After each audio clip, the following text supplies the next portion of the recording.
Hello friends, आज हम आपके लिए रीजनिंग के इंपॉर्टेंट क्वेश्चन लेकर के आए हैं जो परीक्षा के लिए बहुत महत्वपूर्ण है। तो पूरा वीडियो देखिएगा। चलिए स्टार्ट करते हैं। पहला सवाल है, 86 का रिलेशन 48 से है तो 93 का रिलेशन किस संख्या से बनेगा। आपको करना क्या है, 86 से 48 बनाना है। जो रिलेशन आपने यहाँ पे लगा के संख्या बनाई है बिल्कुल वही रिलेशन आपको यहाँ लगाना होगा। कभी भी जितने भी बच्चे नए हैं, जो नए बच्चे हैं, नया नया तैयारी करना शुरू किए हैं, मैं उनको बता दूं, आप कभी ऐसा मत कर देना कि यहां पे तो कोई दूसरा लॉजिक लगा दिया और यहां कोई दूसरा। ऐसा कभी नहीं करते, ठीक है। जो लॉजिक आपने यहां लगाया है उसी लॉजिक से ये संख्या फाइंड होगी। अब मुझे 86 से 48 फाइंड करना है, तो मेरे पास 86 में कौन कौन सी संख्या है, 8 और 6। अगर मैं इन दोनों संख्याओं का आपस में गुना कर देता हूं तो 8 6 48 होता है, मुझे मिल गया 48। तो जो लॉजिक यहां लगाया ना वही यहां पे लगेगा। यहां पे कौन कौन सी संख्या मेरे पास, 9 और 3 है। जिस तरीके से यहां पे दोनों का गुना कर दिया, यहां पे भी गुना कर दो, तो 9 तरीका कितना हो जाएगा भैया, 27 हो जाएगा। और 27 आपको मिलेगा बी ऑप्शन में सवाल का सही जवाब। क्लियर हुआ सभी को। अब देखते हैं अगला प्रश्न। अगला प्रश्न है, एक के विपरीत क्या होगा। यहां पे आपको दो पासे दिखाए गए हैं और दोनों पासों की तीन तीन स्थितियां दिखाई गई हैं। इसमें पूछा है एक के विपरीत क्या होगा। तो आपको ऐसा सवाल कभी भी मिल सकता है और एग्जाम में डाइस के क्वेश्चन जरूर आते हैं। तो आपको क्या करना है, इसको क्लॉकवाइज जब घुमाएंगे आप, इसको जब भी क्लॉकवाइज घुमाएंगे, जैसे मैं यहां 6 है ऐसे क्लॉकवाइज घुमाऊंगा तो यहां 6 इस पासे में, तो मुझे देखो यहां भी 6 मिलेगा। ये रहा, मिल गया ना 6 मिल गया मुझे। मैं देखो ऐसे घूम रहा हूं, 6 मिल गया, इस पासे पे पहुंचा। अब इस पासे में देखो 4 है, ऐसे क्लॉकवाइज में चलूंगा, मुझे यहां भी देखो 4 मिल गया। यानी कि इन दोनों पासों में 6 और 6 कॉमन है, 4 और 4 कॉमन है। लेकिन इस पासे में तीसरी संख्या 3 है और इसमें 1 है।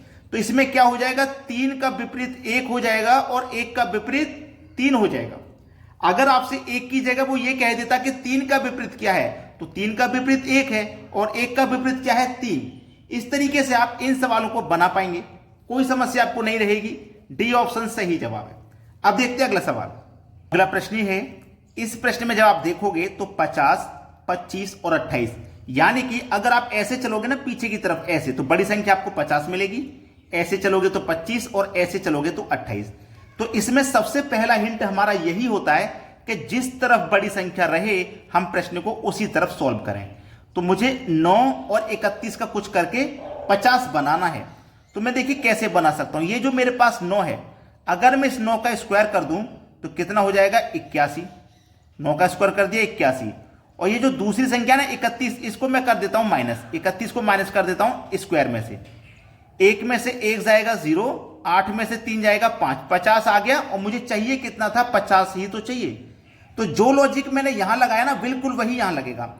पहली संख्या का देखो 9 का स्क्वायर किया, ऐसे ही पहली संख्या 6 का स्क्वायर करूंगा तो 6 का स्क्वायर 36 हो जाएगा। जिस तरीके से दूसरी संख्या को माइनस किया, यहां भी दूसरी संख्या को यानी कि 11 को माइनस कर देंगे तो 36 में से 11 जाएगा, कितना बचेगा, 25। देखो आपको 25 ही तो दिया गया है। आगे आपको ये पहली संख्या है ना, इसका आपको क्या करना है, स्क्वायर करना है। क्वेश्चन मार्क का क्या करना है, आपको स्क्वायर करना है। जो भी स्क्वायर करेंगे उसमें से हम क्या करेंगे, 21 को माइनस कर देंगे। देखिए स्क्वायर करने के बाद जो भी यहां पे मान आएगा, मैं एक्स लिख देता हूं, मैं यहां पे जो भी एक्स का मान आएगा उसमें से हम क्या करेंगे, माइनस करेंगे बीच वाली संख्या 21 को। तो हमारे पास कितना आना चाहिए, 28 आना चाहिए, ये वाली संख्या आनी चाहिए। यही तो कह रहा है सवाल। तो मैं ऐसी कौन सी संख्या लूं जिसका वर्ग करने के बाद में 21 माइनस कर दूं तो 28 आ जाए। कौन सी संख्या मुझे ऐसी लेनी है। अगर मैं 9 ले लेता हूं तो 9 का स्क्वायर 81, 81 में से 21 माइनस करोगे तो 70 आएगा, 28 नहीं आएगा, तो इसको हटा दो। 7 का स्क्वायर करूंगा 49, और 49 में से मैं क्या करूंगा, 21 माइनस करूंगा। 49 में से क्या करूंगा, 21 को माइनस करूंगा तो 9 में से 1 जाएगा 8, 4 में से 2 जाएगा 2, 28 मिल जाएगा। और मुझे चाहिए कितना, 28 ही चाहिए। तो बी ऑप्शन मेरे सवाल का यहां बिल्कुल सही जवाब है। सभी को प्रश्न समझ में आ गया ना। अब देखते हैं अगला सवाल। अगला प्रश्न है, इस प्रश्न को थोड़ा ध्यान से समझिएगा। इसमें पूछा गया है कितने त्रिभुज हैं, और ये एसएससी के एग्जाम में आया हुआ सवाल है 2023 में। देखिएगा इसमें कितने त्रिभुज हैं। सबसे अच्छा तरीका ये है कि आप इसको पार्ट वाइज अलग कर लो। जैसे कि देखो ये वाला पार्ट है, ये वाला जो पार्ट है ना, इसको अलग अगर मैं आपको अलग करके समझाऊं इस तरीके से अगर मैं आपको इस तरीके से अलग करके समझाऊं तो देखो इसमें कितने ट्राइंगल हैं, 1 2 3 4, 4 का 2 गुना कर दो 8। देखो ये तो हो गए छोटे छोटे 4, फिर बड़े बड़े 2 को मिला के बनते, एक ये बनेगा, एक ये 2 बन गए, दो ऐसे बनेंगे तो 8 ट्राइंगल होते हैं इसमें। जब इस वाली आकृति में 8 है तो इस वाली में भी कितने हो जाएंगे 8 ट्राइंगल। ठीक है, इस वाली आकृति में 8 और इस वाली में भी कितने हो गए 8, तो 8 और 8 16, 8 और 8 16, तो ट्राइंगल यहां तक हो चुके। 16 में से देखो 17 18 19 20, यानी कि 4 इसमें और जोड़ देंगे, 16 में 4 जोड़ देंगे तो 20 हो गए यहां तक। 20 के बाद में देखना 21 22 23 24, यानी कि 4 और जोड़ देंगे 20 में, तो ये कहां पे पहुंच गए हम 24 पे। सिंगल सिंगल सभी काउंट कर लिए। 24 के बाद में अब देखना बड़े बड़े काउंट करते हैं। ठीक है, बड़े बड़े, एक तो ये वाला, ये हो गया एक इधर साइड में बनेगा, 2 हो गए। ऐसे इस वाले पॉइंट से 2 नीचे की साइड में बनेंगे और 2 ऊपर की साइड में, तो 4 और बनेंगे। तो 24 में मैं 4 जोड़ दूं तो 28 हो गए। लेकिन अभी भी इसमें और बन रहे हैं, हमने कौन से काउंट नहीं किए देख लीजिए। इस बीच वाले पॉइंट से हमने काउंट नहीं किए, ये वाला एक ये वाला 2, एक ये वाला 3 और एक ये वाला 4, तो 4 इसमें और बन रहे हैं। तो 28 में 4 जोड़ दो, टोटल ट्राइंगल की संख्या इसमें 32 है, यानी कि सी ऑप्शन हो जाएगा सही जवाब। उम्मीद करता हूं सभी को प्रश्न अच्छे से समझ में आ गया है। अब देखते हैं अगला सवाल। अगला प्रश्न है, इस प्रश्न में आप देखोगे तो आप जब ऐसे चलोगे ना तो ऐसे बड़ी संख्या 96 मिलेगी, ऐसे चलोगे तो 112, तो ऐसे आपको क्वेश्चन सॉल्व करना है। क्योंकि पहला हिंट हमारा यही होता है, जिस तरफ बड़ी संख्या रहे प्रश्न को हम उसी तरफ सॉल्व करें। तो 6 और 24 से मैं 96 कैसे बना सकता हूं, मुझे 96 पे पहुंचना है। तो मेरे पास देखो ये जो 24 है ना, ये जो 24 है, मैं इसका क्या करूं, इस 24 को इस पहली संख्या से डिवाइड कर दूं, बीच वाली संख्या को पहली संख्या से, तो 4 बार में डिवाइड हो जाएगा, ये हो गया ना। लेकिन मुझे तो चाहिए 96, आप बोलोगे तो 4 आया, तो इस 24 और इस 96 का आप मल्टीप्लाई कर दो, 24 चौके 96 होता है। समझ में आया ना क्या लॉजिक लगाए। बीच वाली संख्या में पहली से डिवाइड कर दिया, जितनी बार डिवाइड किया उतनी संख्या में 24 से हमने डिवाइड कर दी, मल्टीप्लाई कर दिया। आगे देखो वही लॉजिक लगाएंगे, बीच वाली संख्या में पहली से डिवाइड किया, यहां भी बीच वाली में पहली से डिवाइड करो, बीच वाली यहां पे 28 है, पहली से डिवाइड करो 7 से, 7 चौको 28, 4 बार में डिवाइड होगा। फिर देखो इन दोनों का मल्टीप्लाई किया हमने, तो फिर इन दोनों का करेंगे, तो 28 का मल्टीप्लाई 4 से कर दो, 4 अट्ठे 32 का 2, 4 अट्ठे 32 का 2, कैरी का 3, 4 दुने का 8 और कैरी का 3 11, 112 देखो हो गया, मुझे चाहिए था 112। सेम लॉजिक आगे फाइंड होगा, बीच वाली संख्या यानी कि 39 में आप क्या करोगे, पहली संख्या से डिवाइड करोगे 13 से, 13 त्रिक का 39 3 बार में जाएगा। अब इनका आपको मल्टीप्लाई कर देना है। ठीक है, तो 3 निम 27 का 7, कैरी का 2, 3 त्रिक का 9 और कैरी का 2 11, तो ये हो जाएगा आपके पास 117, जो कि पहले ऑप्शन में आपको मिल गया आपके सवाल का सही जवाब। 17 117 सही जवाब है। अब देखते हैं अगला प्रश्न। अगला प्रश्न है 12 गुने 8 डिवाइडेड बाई 36 प्लस का 3 माइनस का 6 बराबर 102। अब ये बोर्ड मास के नियम से होगा सवाल, लेकिन अब हम इसमें ये कैसे पहचाने कि कौन सी संख्या के बाद में जो साइन है हमें कैसे चेंज करना है। यहां बोला है प्लस की जगह माइनस ले लो, माइनस की जगह प्लस, गुना की जगह प्लस ले लो, प्लस की जगह गुना, डिवाइड की जगह प्लस ले लो, प्लस की जगह डिवाइड, डिवाइड की जगह गुना ले लो, गुना की जगह डिवाइड। तो ये साइन हमको चेंज करने हैं। तो मैं कैसे पहचानूंगा कि कौन सा साइन में डायरेक्टली सही ऑप्शन पे पहुंच जाऊं, सही साइन पे पहुंच जाऊं, कौन सा है। मेरा दिमाग को ये सोचना पड़ेगा कि भाई अगर मैं इसको करके देखूंगा आंसर नहीं आया, फिर इसको करके देखूंगा, बहुत समय लगेगा। मान लो हमारा सही जवाब तो डी ऑप्शन में है और एक एक करके जब तक मैं डी ऑप्शन में पहुंचूंगा तो जब तक तो 10 मिनट खर्च हो जाएंगे। तो हमारा दिमाग ये होना चाहिए कि मैं सही जवाब तक कैसे पहुंचूं एक बार में। सही जवाब तक आप कैसे पहुंचोगे कि सबसे पहले तो आपको यह देखना है कि किस ऑप्शन में डिवाइड है, किस ऑप्शन में डिवाइड है। तो 2 ऑप्शन ऐसे हैं, डिवाइड इसमें भी है और इसमें भी है। ठीक है, 2 ऑप्शन है, तो आपको डिवाइड वाला ऑप्शन लेना है। दूसरी बात एक और समझ लीजिए, फर्स्ट नंबर पे वो डिवाइड वाला ऑप्शन लेंगे जिसमें डिवाइड पहले है, तो इनमें तो दोनों में ही पहले है। अगर एक में डिवाइड यहां पहले है और एक में बाद में होता तो आपको फर्स्ट वाला डिवाइड वाला पहले लेना था, जहां फर्स्ट में डिवाइड है। तो मुझे डिवाइड वाला ऑप्शन लेना है, तो मैं क्या करूंगा 12, ठीक है 12 ले लिया मैंने। 12 के बाद में क्या करूंगा, यहां पे देखिएगा मैंने 12 ले लिया। अब 12 के बाद में गुना का साइन है, फिर 8 है। अब जहां पे डिवाइड रहेगा वहां पे मैं प्लस लूंगा, तो प्लस ले लिया, प्लस के बाद 36, और जहां पे प्लस का है वहां डिवाइड लूंगा। ये साइन ही तो इंटरचेंज करने हैं, वहां डिवाइड लूंगा। अब माइनस का 6 बराबर 102 के। अब इसको हल करना है, बस सवाल का सही जवाब आ गया।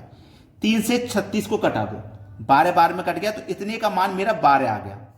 ये कितना है 12 गुने 8 प्लस इतने का मान 12 माइनस का 6 बराबर 102।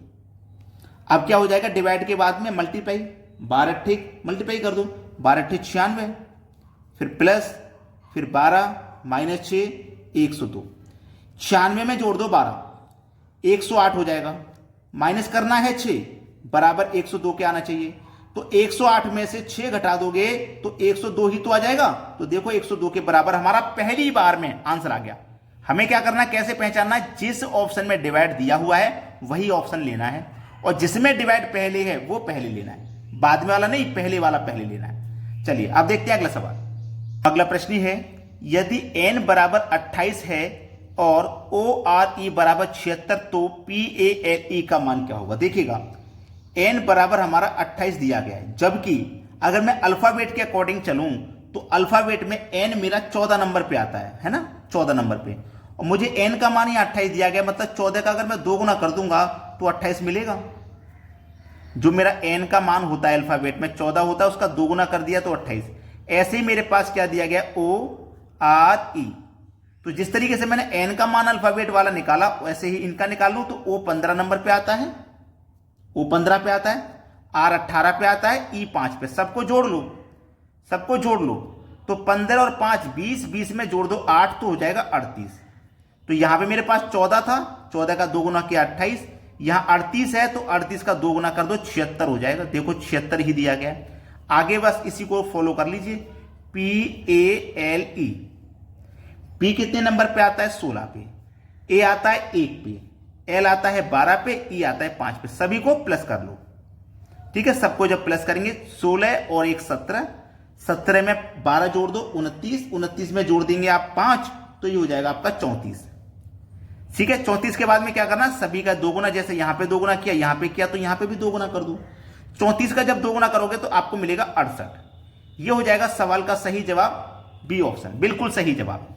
अब देखते हैं अगला प्रश्न। अगला प्रश्न है, इस प्रश्न में आपको धातुओं के नाम दिए गए हैं और इन धातुओं के नामों को आपको क्रम में लगाना है, यानी कि सबसे पहले धातु कौन सा आता है, उसके बाद में फिर कौन सा, ऐसे बढ़ते हुए क्रम में आपको इंक्रीजिंग ऑर्डर में लगाना है। तो ब्रास, गोल्ड, सिल्वर, प्लेटिनम और आयरन। तो सबसे छोटा यहां पे जो धातु होता है वो होता है आयरन। आयरन नंबर 5 सबसे पहले आ जाएगा। इससे बड़ा कौन सा होता है भैया, ब्रास। पहले आयरन होता है, आयरन से ब्रास बनता है, यानी कि 1 नंबर इसके बाद में आ जाएगा। फिर ब्रास के बाद में क्या बनता है, सिल्वर, तो 3 नंबर आ जाएगा। सिल्वर के बाद में क्या होता है भैया, प्लेटिनम। सिल्वर के बाद में क्या बनता है, प्लेटिनम, तो प्लेटिनम आ जाएगा 4 नंबर पे। और प्लेटिनम के बाद में लास्ट में सबसे महंगी धातु यहां पे जो आ जाती है, गोल्ड आ जाती है, जो कि 3 नंबर पे है, गोल्ड जो कि 2 नंबर पे है, ठीक है। अगर आपने इस तरीके से बना दिया है, और देखो ये किसी ऑप्शन में है क्या, या फिर हमसे ही गलती हो गई है। सबसे पहले आ गया आयरन, फिर आ गया ब्रास, 3 नंबर पे आ गया सिल्वर, सिल्वर के बाद में आएगा गोल्ड, सॉरी यहां पे 1 मिनट, 5 1 3, प्लेटिनम गोल्ड से महंगी धातु है तो 2 नंबर पे आएगा गोल्ड, और लास्ट में आएगा 4, यानी कि प्लेटिनम। तो यहां पे गलती हमसे ही हो गई थी। सबसे छोटी जो धातु है वो आयरन है, उसके बाद में ब्रास, ब्रास के बाद में सिल्वर, और सिल्वर के बाद में गोल्ड, और गोल्ड से बड़ा प्लेटिनम। कौन सा, प्लेटिनम। तो देखो ये किस ऑप्शन में, 2 4 लास्ट में, 2 4 इसमें भी है, 2 4 इसमें भी है, तो इनमें से भी होगा 3 2 4, 3 2 4, तो हमारा सी ऑप्शन बिल्कुल सही जवाब है। अब देखते हैं अगला प्रश्न। अगला प्रश्न है, वीरू की उम्र राज की उम्र का 3 गुना है। 2 व्यक्ति हैं, एक वीरू एक राज, ये प्रेजेंट है। प्रेजेंट में क्या है, जो वीरू की उम्र है ना, राज की उम्र का 3 गुना है। अगर राज की उम्र 1 होगी तो वीरू की 3 गुना हो जाएगी, मतलब 3। 8 साल बाद, तो प्रेजेंट है ये, प्रेजेंट से हम 8 साल बाद के लिए नीचे आ जाएंगे। 8 साल बाद वीरू राज का 2 गुना होगा। जो वीरू है ना, राज का 2 गुना होगा। अगर राज 1 रहेगा तो वीरू 2 गुना हो जाएगा, ठीक है। फिर बोला गुना हो जाए तो 8 साल के बाद, यानी कि फिर से यहां से 8 साल के बाद, फिर से 8 साल के बाद उनकी आयु का अंतर क्या होगा। फिर से 8 साल के बाद यहां पे पूछा गया इनका अंतर क्या होगा। देखिएगा बहुत अच्छा सवाल है। आपके पास कभी भी ऐसा प्रश्न रहे तो मैं तरीका बता चुका हूं, जो नीचे वाला रेशियो रहता है इनका अंतर करिए, फिर क्रॉस मल्टीप्लाई करिए इनका अंतर। 1 का 3 में करेंगे 3, 2 का 1 में करेंगे 2, तो 3 और 2 का अंतर 1 आ जाएगा। और गुना कर देना है आपको, कितना समय है, 8 साल का। 8 से कर देंगे आप यहाँ पे गुना, 8 से आप यहाँ गुना कर दोगे तो 8 ही आ जाएगा। 1 से 1 कट गया, 8 ही आ गया, कोई दिक्कत नहीं। आपसे पूछा है कि 8 साल बाद इनकी आयु का अंतर क्या होगा, 8 साल के बाद। तो आपके पास जो रेशियो है यहाँ पे, एक वर्तमान का है, एक वर्तमान से 8 साल बाद का है। उम्र पूछी है उसने यहाँ की, उसने उम्र यहाँ की पूछी है। तो आप देखो कैसे निकालोगे। 8 का मल्टीप्लाई करोगे 3 से, 8 दिया 24, 8 का मल्टीप्लाई करोगे 8 एकम 8, ठीक है। अब देखो 24 में 8 जोड़ोगे, ये बीरू की आई हुई है 24, 24 में 8 जोड़ो 32 और 32 में 8 जोड़ो 40, तो यहां पे बीरू कितने का हो जाएगा 40 का। राज की उम्र 8 है, 8 में 8 जोड़ोगे 16, फिर से 8 जोड़ोगे 16 में 24 हो जाएगा। तो यहां पे जो उम्र हो जाएगी वो बीरू की हो जाएगी 40 और राज की हो जाएगी 24। लेकिन इनकी आयु का हमें अंतर करना है, अंतर करना है। उम्र तो हमने दोनों निकाल ली, अंतर करना है। तो 40 में से 24 को घटा दो, 40 में से 24 को घटा देंगे तो 16, उम्र का अंतर कितना आ जाएगा 16। पहला ऑप्शन हो जाएगा सही जवाब। अगर आपने लाइक नहीं किया वीडियो को तो लाइक का बटन दबा दें भाई, और उन बच्चों तक जरूर शेयर कर दें जो घर पे रह के तैयारी कर रहे हैं, कोचिंग सेंटर तक नहीं पहुंच पाते। ठीक है दोस्तों, धन्यवाद।